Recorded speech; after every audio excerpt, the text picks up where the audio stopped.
Hello friend, this is Vikas Pandey and welcome to easytouchforyou.com। आज के इस ट्यूटोरियल में हम पढ़ेंगे डू व्हाइल स्टेटमेंट के बारे में। जैसा कि पहले हम व्हाइल स्टेटमेंट के बारे में पढ़ चुके हैं, जिसमें हम लूपिंग अगर करते हैं व्हाइल में तो व्हाइल में पहले कंडीशन होता है, उसके बाद आप उसका जो बॉडी है वो बनाते हैं। लेकिन अगर हम डू व्हाइल की बात करें तो डू व्हाइल में सबसे पहले उस बॉडी होती है जिसको एग्जीक्यूट करना होता है, बाद में वो कंडीशन होता है जिसे चेक किया जाता है। इसका मतलब ये है कि अगर डू व्हाइल में आपका कंडीशन गलत भी है तो कम से कम एक बार वो प्रोग्राम जो भी आपने बॉडी में लिखा हुआ है वो कोड एग्जीक्यूट होता है। दूसरी बात ये है कि व्हाइल और डू व्हाइल में दूसरा अंतर जो है वो ये है कि अगर हम व्हाइल के लिए देखें स्टेटमेंट तो व्हाइल में सेमीकोलन का यूज नहीं होता, लेकिन अगर डू व्हाइल को देखें तो वहाँ पर कंडीशन के बाद सेमीकोलन का यूज होता है। तो डू व्हाइल का हम सिंटैक्स देखते हैं। पहले डू व्हाइल में सबसे पहले वो इसकी बॉडी होती है जिसे एग्जीक्यूट किया जाना होता है। जैसे ये डू हो गया, ये कर्ली ब्रेसेस ओपन से लेके कर्ली ब्रेसेस के बीच इसकी जो बॉडी होती है वो होती है। यहाँ पर एक या एक से अधिक स्टेटमेंट हो सकते हैं, नंबर ऑफ स्टेटमेंट। उसके बाद होता है व्हाइल, वो कंडीशन जिसे चेक करना है। यहाँ पर होता है कंडीशन, टेस्ट कंडीशन, और यहाँ पर लगता है सेमीकोलन। जबकि डू व्हाइल की अगर बात करें, व्हाइल की बात करें तो वहाँ पे सेमीकोलन का यूज नहीं होता, और डू व्हाइल में पहले बॉडी होती है फिर व्हाइल कंडीशन होता है, यहाँ पे सेमीकोलन का यूज किया जाता है। तो इस तरीके से जो व्हाइल लूप है वो एंट्री लूप है, जो कि एंट्री करते समय ही कंडीशन को चेक करती है और कंडीशन गलत होने पर उसका जो बॉडी है एग्जीक्यूट नहीं होता। लेकिन डू व्हाइल एक एग्जिट लूप है। यहाँ पर जब हम बॉडी एग्जीक्यूट होती है, एग्जिट करते समय बॉडी से, फिर वो कंडीशन चेक करता है। कंडीशन अगर गलत है तो प्रोग्राम खत्म हो जाता है।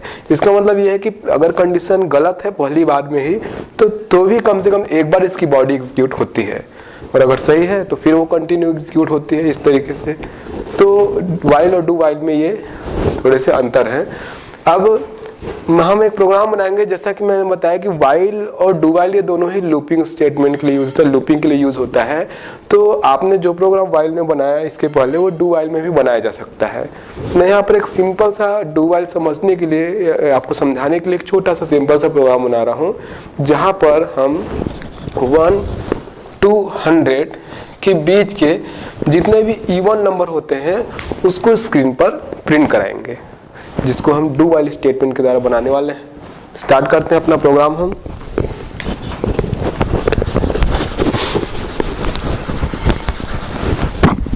सबसे पहले स्टार्ट करते हैं, एक क्लास बनाते हैं, क्लास टेस्ट। यहाँ पर टी को मैं अंडरलाइन कर रहा हूँ क्योंकि वो कैपिटल में है। मैंने पहले भी बताया है कि जावा में जब हम क्लास बनाते हैं या इसमें जो प्री डिफाइंड क्लास है पहले से बनी हुई, उसका जो पहला लेटर होता है वो कैपिटल होता है। उसके बाद main function public static wide main, अंदर में स्ट्रिंग और AR।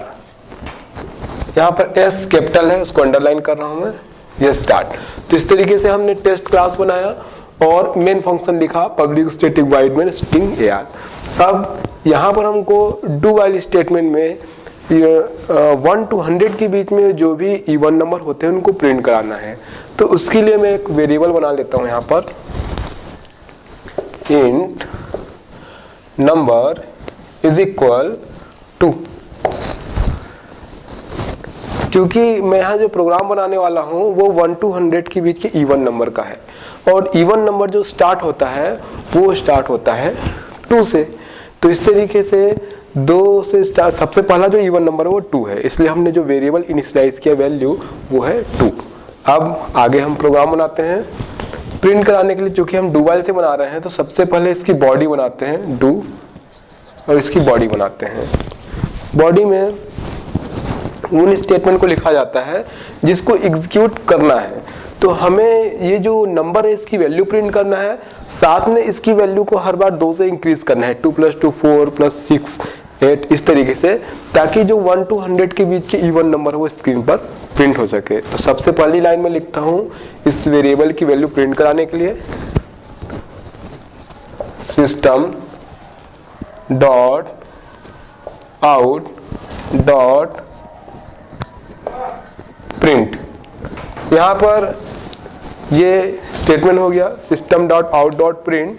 अब यहाँ पर जो भी वेरिएबल की वैल्यू प्रिंट करानी है हम यहाँ पे लिख सकते हैं अंदर में। तो वेरिएबल की वैल्यू प्रिंट करानी है वो है नंबर। अब नंबर को हर बार इंक्रीज करना है, number is equal number plus 2 और यहाँ पर ये क्लोज। तो यहाँ पर आप देख पाएंगे कि हमने वेरिएबल की वैल्यू प्रिंट कराई है, साथ में उसको 2 से इंक्रीज किया है। अब यहाँ पर ये पहले बॉडी है जो कि एग्जीक्यूट होगी, उसके बाद नीचे कंडीशन होगा जिसे हमें चेक करना होगा। हमारा कंडीशन ये है कि हमको 1 to 100 के बीच के सारे इवन नंबर प्रिंट कराने हैं। तो उसके लिए कंडीशन लिखेंगे हम while number is less than और इक्वल टू 100। तो इस तरीके से ये 100 तक एग्जीक्यूट होगा, लास्ट में यहाँ पर होगा सेमीकोलन। तो इस तरीके से आप देख पाएंगे ये डू जब एग्जीक्यूट करेगा प्रोग्राम को तो हर बार ये जो एग्जीक्यूशन है उसके बाद कंडीशन को चेक करेगा। कंडीशन अगर मान लीजिए कंडीशन अभी सेटिस्फाई नहीं हुई है, कंडीशन अगर ट्रू है, मतलब नंबर अभी लेस है, 100 तक नहीं पहुंचा है, तो फिर से इसको एग्जीक्यूट करेगा। और अगर नंबर 100 से ग्रेटर हो जाता है, बड़ा हो जाता है, तो उसके बाद ये प्रोग्राम एग्जिट कर जाएगा लूप से।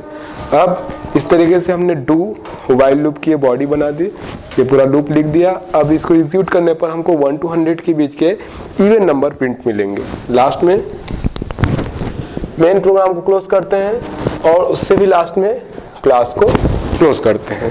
तो इस तरीके से ये सिंपल सा प्रोग्राम है जहाँ पर डू व्हाइल स्टेटमेंट के बारे में हमने पढ़ा कि किस तरीके से डू व्हाइल एग्जीक्यूट होता है, जहाँ व्हाइल में पहले कंडीशन चेक करता है फिर बॉडी एग्जीक्यूट की जाती है। यहाँ पर डू व्हाइल में पहले बॉडी एग्जीक्यूट की जाती है, उसके बाद उसका कंडीशन चेक किया जाता है। तो आज के इस प्रोग्राम में हमने डू व्हाइल लूप के बारे में पढ़ा। आगे के प्रोग्राम में हम और भी देखेंगे।